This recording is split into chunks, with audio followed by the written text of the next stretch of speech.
¿Qué tal, compañeros de Servicios Metal Mecánica, hermanos Benítez? En esta oportunidad vamos a hablar de la identificación de peligros y evaluación de riesgos. Para poder entender esta identificación, ¿no? O este proceso de identificación, hay que tener claro dos conceptos importantes, ¿no? El primero es qué es un peligro. Y un peligro es toda fuente, ¿no? Situación o acto que puede ocasionar un daño o que tiene un alto potencial de daño, ¿no? Si hablamos de una fuente, puede ser una máquina, puede ser un equipo, una herramienta, ¿no? Si hablamos de la situación, puede ser la misma condición. En este caso, el ejemplo que podemos identificar es de que es un trabajo en altura, ¿no? Aproximadamente 3 metros, ¿no? Y el acto es sabiendo que yo me puedo caer, ¿no? El acto inseguro, ¿no? Usar baldes como base de trabajo, por ejemplo, ¿no? Entonces, son esos 3 puntos en los que se enmarca lo que es la definición de un peligro. Y no solamente puede dañar a la persona, sino también al medio ambiente y a la operación. ¿Ok? Pero esto va de la mano con lo que es el riesgo, ¿no? ¿Y qué es un riesgo? ¿No? Un riesgo es la probabilidad de que este peligro se pueda materializar y genere el daño. Con los ejemplos anteriores, ¿no? Si hablamos de la máquina como fuente, ¿cuál sería mi riesgo? Sería un riesgo de atrapamiento, ¿no? ¿Ok? Si hablamos de la situación, como un trabajo en altura, los riesgos es de caídas a distinto nivel y como acto de utilizar baldes como una base de trabajo, mi riesgo sería también un riesgo de caída a distinto nivel. Entonces, esto realmente está relacionado tanto a la definición como peligro y un riesgo. Tener claro, el peligro es la fuente, situación o acto que causa daño. ¿Ok? Es todo lo que puede causarte daño. Y el riesgo es la probabilidad de que ese peligro del cual se ha identificado se pueda materializar o desarrollar y pueda generar un daño. ¿Ok? Hay que tener claro estos dos conceptos para poder saber identificar los peligros y evaluar los riesgos. Ahora, existen diferentes tipos de peligro, ¿no? Que podemos identificar en la operación. Hablemos de cada uno de ellos, ¿no? Empecemos con el primero, con el peligro físico-químico, ¿no? Ahí, como ustedes pueden ver, están realizando un trabajo de soldadura con una atmósfera peligrosa. ¿Y qué es un peligro físico-químico? Este abarca aquellos objetos, materiales combustibles, sustancias químicas y fuentes de calor que bajo ciertas circunstancias de inflamabilidad o combustibilidad pueden ocasionar incendios y explosiones con consecuencias graves, ¿no? Hasta la muerte. ¿Ok? Si hablamos del segundo peligro, el peligro mecánico, ¿no? Ese se entiende por un riesgo mecánico en el conjunto de factores físicos que pueden dar a una lesión por cualquier acción mecánica, ¿no? Con algunos elementos como máquinas, herramientas, piezas rotativas, ¿no? Ese es un peligro mecánico. ¿Ok? Ahora, ¿cómo se puede dar? Mediante el manejo de algunas herramientas, ¿no? Puntos de atrapamiento, los elementos de izaje, por ejemplo, ¿no? Aquellos elementos de presión, ¿ya? Entonces tenemos también los peligros químicos, ¿no? En esta parte, la sustancia es de origen orgánico e inorgánico. En forma de sólidos, puede ser líquidos o en forma de gases, ¿no? Y estos pueden tener diversos efectos nocivos sobre el organismo, ¿ok? Se puede presentar en polvos, fibras, líquidos, gases, humos metálicos, ¿no? Lo que son los trabajos en soldadura, ¿no? O un material particulado. También tenemos los peligros psicosociales, ¿no? Esto ya es un poco más hacia la persona, ¿no? Estas condiciones se presentan siempre en el puesto de trabajo y que están directamente relacionadas con el ambiente, la organización y el contenido del trabajo y la realización de las tareas que pueden afectar el bienestar o la salud tanto física, psíquica y social del trabajador, ¿no? Así como el desarrollo de su trabajo. Entonces se puede ver siempre este punto. Ahora se evalúa mucho el tema psicosocial, ¿no? Como el estrés que se puede dar en el trabajo. Ahora, los peligros biológicos. Este es por la exposición a organismos vivos, sustancias antigénicas, ¿no? Pueden ser algunos derivados de animales o vegetales que pueden generar algún tipo de trastorno infeccioso, alérgico o irritante. ¿Ok? Entonces, últimamente hemos pasado por uno de ellos que se vive actualmente, que es con respecto al COVID, que es un virus, ¿no? igual es un peligro biológico, ¿ya? Ahora, si hablamos de lo que son los peligros eléctricos, ¿no? Aquí es cuando las condiciones físicas influyen mucho en la accidentabilidad y pérdida de la persona. Normalmente se ve en los trabajos en instalaciones, cuando se trabaja con fuentes de energía y que pueden causar un daño a la persona e incluso hasta la muerte. Si hablamos de un peligro locativo, son las condiciones de trabajo, como las superficies, la distribución de las áreas, las instalaciones, ¿no? La misma zona de trabajo donde yo me encuentro, en el lote 10 de repente, ¿no? Entonces, netamente tiene que ver con todo el alrededor donde yo voy a ejecutar mi actividad. Tengo lo que es mi peligro ergonómico, a ello se refiere mucho a al diseño del trabajo, ¿no? Que yo tengo, al diseño de mi puesto de trabajo, en qué postura yo voy a realizar la actividad, ¿verdad? De qué forma lo voy a hacer, ¿no? Entonces, esto influye mucho en toda nuestra actividad. Y también tenemos los peligros físicos, ¿no? Los peligros físicos son aquellos que por la fuerza o transformación de su energía pueden ocasionar lesiones y se originan tanto en el proceso de producción y en la estructura física destinada en el sitio de trabajo. No puede ser el ruido, puede ser la iluminación, la humedad, temperaturas, vibraciones.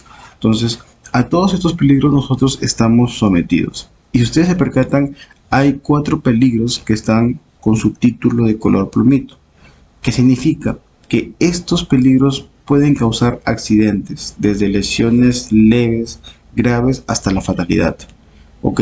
Y las otras atacan directamente a producir enfermedades ocupacionales. Si hablamos de los químicos, pueden tener de repente, si es que no utiliza el EPP, los tiempos de pausas, puede contraer un cáncer, ¿no? El estrés por un riesgo psicosocial también, igual también causa una enfermedad. Los biológicos como virus, también, ¿no? Entonces, esto puede conllevar a enfermedades profesionales que se pueden dar en el trabajo si es que yo no los controlo mediante las medidas implementadas. ¿Ok? Tenemos esta diferencia en este tipo de peligros. Bueno, debemos de tener claro el punto de que nuestro nivel de riesgo tiene que estar identificado. Vamos a ver unos pequeños ejemplos, ¿no? Cuando hablamos del nivel de riesgo de un peligro, este está determinado tanto por la probabilidad de ocurrencia de un accidente y la severidad de los daños que puedan ocurrir. Yo siempre he dicho, ¿cómo tú me puedes valorizar un riesgo? ¿Mediante qué nivel? No siempre está involucrado mucho. La probabilidad de que pueda ocurrir, ¿no? Puede ocurrir muy seguidamente, no puede ocurrir, bueno, y la severidad. Si es que ocurre, ¿qué pasaría? De frente, fatalidad. No, eso solamente se fractura. Se tiene que evaluar mucho tanto la probabilidad como la severidad. Por eso es que siempre el nivel de riesgo es probabilidad por severidad. ¿Ok? Con este primer ejemplo, ¿no? Podemos ver en el caso A, ¿no? Dice, un trabajador sube el andamio 15 veces al día. ¿Ok? Y en el segundo dice, el trabajador sube el andamio 3 veces al día. A, mayor riesgo, y B, menor riesgo. Entonces, aquí el nivel de riesgo es más elevado en el caso A debido a que hay una mayor frecuencia de exposición. ¿Ok? Entonces, la probabilidad de ocurrencia de un accidente aumenta. Están diciendo que en el caso A sube 15 veces y en el caso B solamente 3 veces al día. Ahí estamos identificando en el primer ejemplo lo que es la exposición, la probabilidad de ocurrencia. ¿Ok? En el ejemplo 2, por ejemplo, dice, el caso A, ¿no? Trabajo sobre una escalera 1.5 metros de alto, menor riesgo, y trabajo sobre andamio 3.5 metros de alto, mayor riesgo, 3 metros a 1 metro. Aquí dice, el nivel de riesgo es más elevado sobre el andamio debido a que hay una altura superior y los posibles daños o la severidad al trabajador pueden ser mayores. Si de repente se cae de 1.5 metros, ¿no? Sí se puede fracturar la pierna, ¿verdad?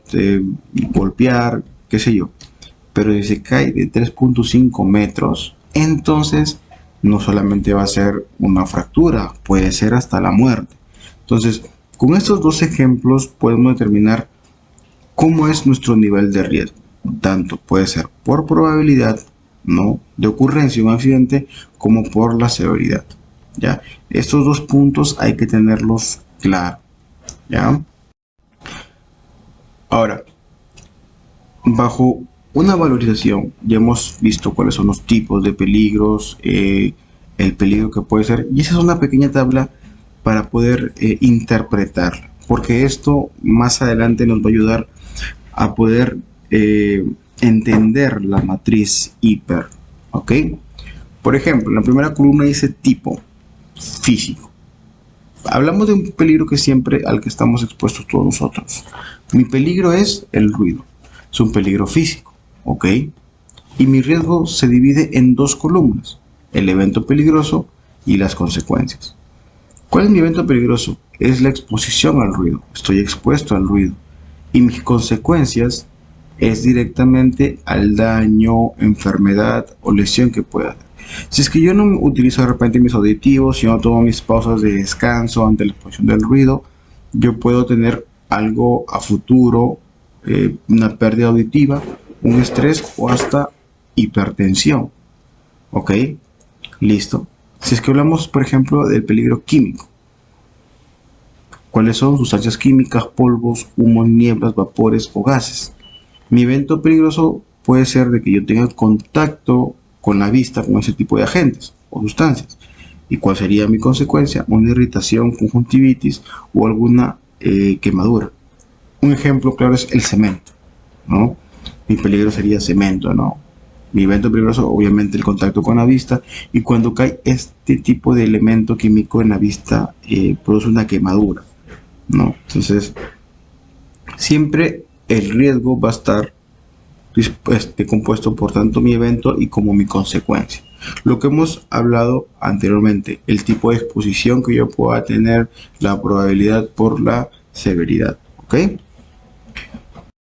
Ahora, es importante tener claro que para poder controlar un peligro, para poder gestionar un peligro, hay que entender lo que es la jerarquía de controles. ¿Y qué son la jerarquía de controles? Son aquellas acciones adoptadas para disminuir el nivel de riesgo y así proteger la seguridad y la salud de los trabajadores. Entonces, para determinar el control a emplear, debemos seguir un orden. ¿Ok? Tenemos esta jerarquía de controles. Como primer punto es eliminar, y lo vamos a ver como un pequeño ejemplo, ¿no? Acá es el ejemplo. Ya está un hombre en el mar, ¿no? El peligro, pues, son los tiburones, ¿no? Y el riesgo es de que se lo coman, se lo devoren, qué sé yo. Ya. Entonces, como la primera barrera es eliminar, lo que se requiere es eliminar el peligro o el riesgo. En este caso, pues, que esté en una laguna, bueno, en el mar, sin tiburones, ¿no? ¿Verdad? Ahí eliminamos completamente el riesgo y ya se pierde el punto de que pueda morir, ¿no? Listo. No se puede de repente quieren mantener el peligro, no se puede, bueno, entonces se tiene que sustituir. Se sustituye el peligro o el riesgo, en este caso, ¿no? En este caso, en el ejemplo me he puesto ya, no hay tiburones, ha puesto delfines, ¿no? Muy bien, se sustituyó el peligro, se reemplazó, ¿no? Entonces, excelente, no hay ningún problema. Pero no se puede sustituir, dicen, bueno, hay que aplicarle controles de ingeniería. Esos controles de ingeniería aquí han puesto una jaula a los tiburones y, bueno, nuestro compañero sigue ahí, presente sin ningún problema, pero los tiburones también. ¿Y cuál fue mi control de ingeniería? La jaula. Ahí está mi control, ok, no hay ningún problema. Ahí hacemos un alto. Estas tres primeras, eliminar, sustituir, control de ingeniería, son barreras duras y son aquellas que actúan sobre el peligro y están diseñadas a prueba del error humano involuntario. ¿Ok? Si es que de repente en la operación se equivoca, muy bien, tranquilo, pero ya están mis barreras y no pasó nada. ¿Ok? Seguimos con las dos últimas jerarquías de control, que es señalización, advertencias y controles administrativos. ¿No? Ahí ponemos que a nuestro compañero le han puesto un cartel de peligro no entrar tiburones. ¿Ok? Han señalizado. Muy bien. Y como última barrera es el EPP. Señores, esto siempre lo he dicho. El EPP no va a evitar que te vueles un dedo, la mano. No, muchachos. El EPP es la última barrera de control, no es la primera. Ok, muchas veces unos entienden que utilizar mi EPP estoy seguro. Señores, eso es un error. Ok, Y viendo el ejemplo, pues a nuestro compañero se le ha puesto su trajecito, ¿no? Su aire para que pueda nadar tranquilamente, sin ningún problema. Pero sí se lo pueden también comer o devorar los tiburones, claro que sí. Y estos dos puntos son las barreras blandas. Entonces, son aquellas que actúan sobre el medio de exposición y el trabajador, pero pueden ser vulneradas fácilmente. Como les decía, las barreras duras de repente, bueno, no hay problema, se equivocó, pero no pasó el accidente, estuvo muy bien, porque estas tres son fuertes, son pilares en la jerarquía de controles. Las otras dos también, pero sí pueden ser si de repente. Tomando el ejemplo de nuestro compañero, ha visto la señalización de que hay tiburones y se mete, igual se lo devoraron, ¿verdad? Se mete nuestro compañero con su trajecito, igual se lo devoran los tiburones. Pero si de repente nuestro compañero se mete y está en la jaula con los tiburones, no pasó nada. ¿Ok? Entonces, esa es la diferencia entre las barreras duras y las barreras blandas. ¿Ya? Entonces, señores, esos dos puntos como barreras blandas no siempre deben aplicarse. Lo primero que se tiene que hacer para poder gestionar un peligro es eliminarlo. No se puede eliminar, bien, se sustituye, no se puede sustituir, muy bien, le aplicamos controles y de ahí se aplican las barreras blandas, que son señalización, procedimientos, ¿verdad? Los EPPs. Entonces, eso hay que tenerlo claro en lo que es mi jerarquía y cómo yo gestionar un peligro o un riesgo. Bueno, vamos a hablar un poco de nuestra metodología HIPER. ¿Qué es la matriz HIPER? Es aquella herramienta que me permite identificar los peligros, evaluar los riesgos y aplicar mi medida de control, ¿no? Entonces, es aquella herramienta que me va a ayudar a identificar. Yo siempre he comentado, cuando se aplica un servicio, cuando se hace un trabajo nuevo, lo primero que te piden es, muy bien, muéstrame tu identificación de peligros y evaluación de riesgos y tus medidas de control, porque es la base de todo sistema de gestión. Si es que tú no tienes una matriz HIPER, no tienes un soporte o una base para poder decir, mi sistema de gestión de seguridad está implementado y tengo estos peligros, estos riesgos. Por ejemplo, ¿no? Identificamos un peligro del COVID, ¿no? Muy bien, tienes tu evaluación, todo es peligroso, ok, listo, conforme al problema, muy bien. ¿Cuáles son mis medidas? No, utilizar la aplicación de un plan COVID. Ahí ya te indicó que hay que tener un plan COVID, por ejemplo, ¿no? Muy bien, listo, excelente, ¿no? Entonces, eso, muchachos, y esta herramienta es de vital importancia. No hay trabajo que no pueda tener una matriz HIPER. Trabajo que se les designe, ustedes tienen que decir mi matriz HIPER y tiene que ser alcanzada y puesta en el lugar de trabajo. Vamos un poco a interpretar, a entender lo que es la matriz HIPER. En la primera parte del encabezado va el nombre de la actividad, en este caso trabajos de obras civiles, puede ser soldeo y montaje de tubería, ¿no? Va lo que es el puesto de trabajo. Toda matriz HIPER está hecho por puesto de trabajo. Antes era una sola, ahora no. Ahora el supervisor de seguridad, el albañil, el ayudante, el operador, el guía, el rigger tiene su propia matriz HIPER, ¿ya? Esa es en la primera parte del encabezado. Vemos que aquí este documento matriz HIPER con la que encuentra Hermanos Benítez siempre tiene un código, ¿no? Un código que identifica esta es mi matriz de trabajos de obras civiles. Va lo que es la información de la empresa, razón social, RUC, actividad económica, domicilio. Y en esta parte, en la fecha, va la fecha que se ha actualizado, que se ha elaborado la matriz HIPER y va la versión. En este caso es la versión número 6, versiones que han venido siendo actualizadas. La matriz HIPER se actualiza cada año o se actualiza ante la ocurrencia de un accidente. Si es que de repente un trabajador en obras civiles se accidentó, quiere decir que la matriz HIPER que se ha venido aplicando no ha sido eficiente o efectiva, ¿no? Para la gestión de peligros y riesgos, y esta tiene que ser reevaluada, actualizada con los nuevos controles para para evitar la ocurrencia nuevamente de un accidente. Y en esta parte va el formato o el código, que es el formato netamente de la matriz HIPER. Si vamos hablando en la primera parte, vemos el tema de la actividad. Ahí va la actividad, en este caso son obras civiles. Si el trabajo es rutinario o no es rutinario, ok. tiene que ir obligatoriamente. El proceso de la tarea, ¿no? De repente trazo y replanteo de la actividad a realizarse, puede ser muy bien, va al puesto nuevamente de trabajo. La clase de peligro, en este caso ustedes pueden ver que es biológico, ¿no? La clase es biológico, el peligro es el agente biológico COVID-19, ¿no? En toda matriz hiper tiene que ir este punto, en cada actividad, ahí se repita, tiene que ir lo que es el peligro del COVID, porque seguimos envueltos en este punto, muchachos, ¿ya? Vemos el riesgo, lo que les comenté anteriormente, en la matriz hiperbal, lo que es el evento peligroso y las consecuencias. Por el evento peligroso es una exposición a la gente, ¿verdad? Y mi consecuencia es la enfermedad y la gravedad que tiene, ¿no? Y también va el requisito legal, eso siempre va a ir presente. En este caso las normativas o las últimas normativas que correspondían a la gestión de esta enfermedad. Bueno, continuando con la explicación de la matriz hiper, una vez que identificamos el peligro bajo las consecuencias, entonces tenemos que valorizar, ¿no? Identificar el nivel de riesgo. Entonces, en esta primera parte identificamos lo que es el índice de probabilidad, ¿no? Existen 4 columnas: índice de personas expuestas, procedimientos, capacitación y exposición al riesgo. Entonces, en esta primera parte, ¿no? Ustedes ven el valor número 1.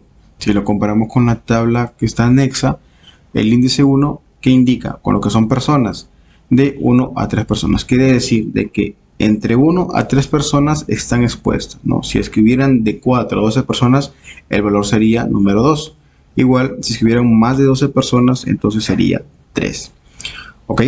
Entonces, en esta oportunidad es 1. Entonces, 1 a 3 personas, correcto. Si hablamos de procedimientos, hay un número 2. Nos vamos a la fila número 2, que dice que existen parcialmente y no son satisfactorios o suficientes. Si es que fueran satisfactorios y suficientes, sería el valor número 1. Y si es que no hubiesen procedimientos, sería el número 3. ¿Ok? En lo que es capacitación, es el número 1. Dice, personal entrenado conoce el peligro y lo previene. Si es que el personal no fuera entrenado, no conocía el peligro y no toma ninguna acción, sería el número 3. Pero en este caso es el número 1. Muy bien. Si hablamos de la exposición al riesgo, es el número 2 porque es eventualmente y puede ocurrir de una vez, al menos una vez en el mes. ¿Okay? Entonces, una vez que tenemos los valores identificados, para identificar o tener como resultado la probabilidad, lo sumamos y obtenemos el número 6. Ok, tenemos que mi probabilidad es 6. Listo. Ahora, lo que es mi índice de severidad. Ok, en esta parte está el número 2 y está identificado como dañino, que puede pasar una lesión con incapacidad temporal o pueden tener fracturas menores. O también, si es que hablamos de un daño a la salud, puede ser reversible, ¿no? Y en este punto en el COVID, si hubieron aquellos daños que pudieron haber sido graves y todo eso, ¿no? Ahora, una vez identificado, se coloca el valor del índice de severidad. Y ya, para poder identificar ya el nivel de riesgo es la probabilidad por la severidad. ¿Qué hacemos? Multiplicamos 6 por 2 y me da 12. Ahora, para interpretar este valor, vemos como resultado 12. Y bajo la tabla está considerado como un nivel de riesgo, un grado moderado. Como ustedes pueden fijarse, dice entre 9 a 16 es moderado y me salió 2. Entonces, ¿cuál es el significado de que sea un riesgo moderado? Dice, se deben hacer esfuerzos para reducir el riesgo determinando las inversiones precisas. Las medidas para reducir el riesgo deben implantarse en un periodo determinado. Cuando el riesgo moderado está asociado con consecuencias extremadamente dañinas, pueden ser mortales o muy graves, se precisará una acción posterior para poder establecerlo. Muy bien. Y en la siguiente columna es identificar si es que el riesgo es significativo, sí o no. ¿Ok? Entonces, en este punto nos salió moderado. Y moderado, ¿qué nos dice? Entre 9 y 16 no es significativo. Entonces, se realizan los trabajos siguiendo los controles detallados en el IPC. Esta es la primera, o la parte donde tienes que evaluar el nivel de riesgo.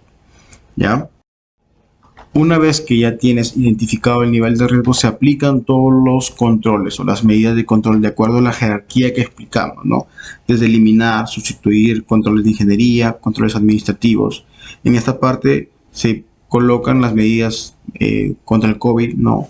Tener una distancia de 1.5 metros, exámenes de ingreso por prueba COVID, plan de vigilancia, señalización de lo que es lavado de manos, prevención de COVID, mediciones del CO2 en el ambiente de trabajo, contar con el esquema de vacunación, ¿no? Y los EPPs, básicamente los EPPs que utilizamos con lo que es la doble mascarilla quirúrgica o la KN95. Y en esta parte se vuelve a hacer una evaluación una vez que se han aplicado las medidas de control. Muy bien, se identificó el nivel de riesgo, se aplicaron las medidas de control, ahora hay que volverlo a evaluar si es que ha sido controlado o no. Y en esta evaluación pues ha sido y hemos tenido como resultado tolerable. Entonces a esto se le llama un riesgo residual, ¿no? Y este riesgo siempre va a estar presente en la matriz hiper.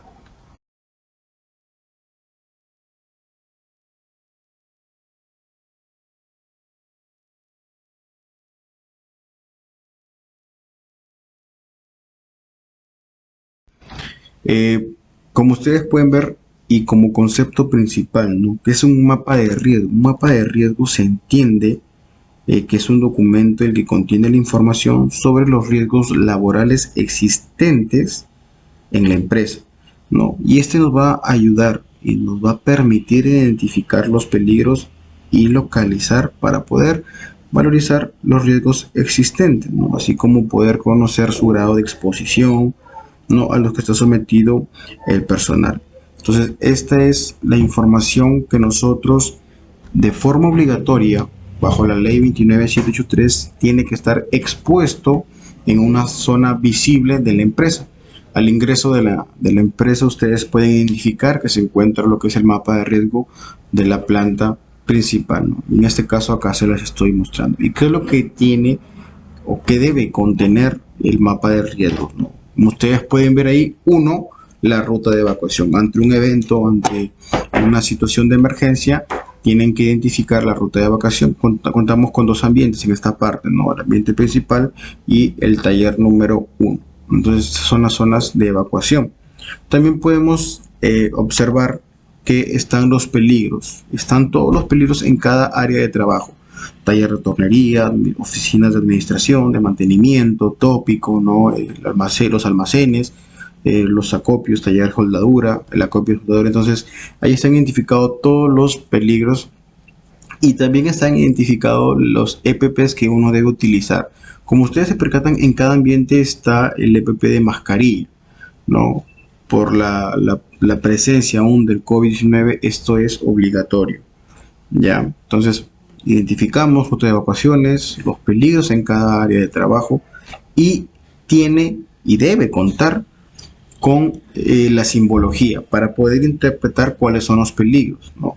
Como ustedes se pueden observar en el taller de soldadura, tenemos el riesgo de ruido, tenemos el riesgo de incendio, el riesgo eléctrico, riesgo de caídas, ¿verdad? Riesgo de corte, tenemos el riesgo de atrapamiento, ¿no? El riesgo de radiaciones, ¿no? Y el EPP del soldador, ¿no? Que me indica ahí directamente.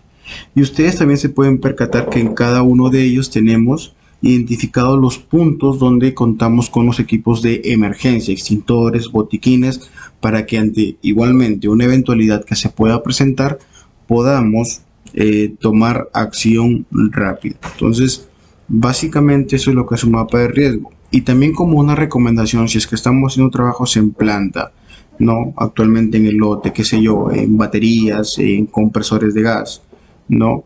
Es conveniente tener lo que es nuestro mapa de riesgos. Cuando ustedes van a la planta de tratamiento de crudo en Carrizo 23, ustedes pueden observar que en la entrada está lo que es el mapa de riesgos.